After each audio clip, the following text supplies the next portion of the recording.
Si Jack Grayson, mula sa hirap, buhay na punong pagsubok, pero hindi siya napagod.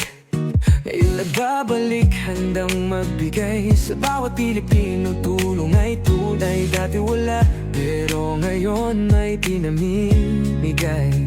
Kahit saan, kahit kailan siya'y nag-aabot ng kamay. Dumaan siya sa pagsubok, hindi umatras. Kaya ngayon si Jack Grayson ang sa'yo'y magbibigay, di na maghihintay. Jack Grayson, tapat na nag-abot ng kamay sa bawat Pilipino. Hindi nagdadalawang isip, walang takot, walang alalahanin.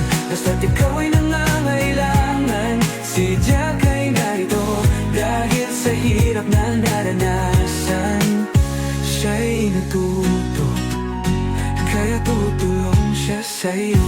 Sa kanto, sa barangay, siya'y andyan, hindi nagtatangi kahit sinong nangangailangan. Sa hirap ng buhay, siya'y natutong tumulong. Kaya't ngayon, Jack Grayson ang magbibigay gabay sa buong bayan. Hindi lang basta salita, action siya. Kung ikaw ay gutom, may ayuda siya. Kahit sa pagsubok, hindi siya umatras. Kaya naman Jack Grayson, siya ang tunay na pagkalinga.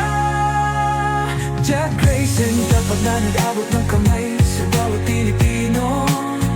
Hindi nagdadalawang isip, walang takot, walang alalahanin. Basta't ikaw ay nangangailangan, si Jack ay narito. Dahil sa hirap na naranasan, siya'y natuto, kaya tutulong siya sa'yo.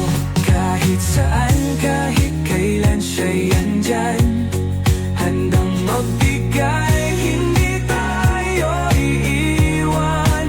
Dahil ang hirap na naranasan, yun ang nagtulak sa kanya. Ngayon siya ang magiging gabay, tulong para sa mga kapwa.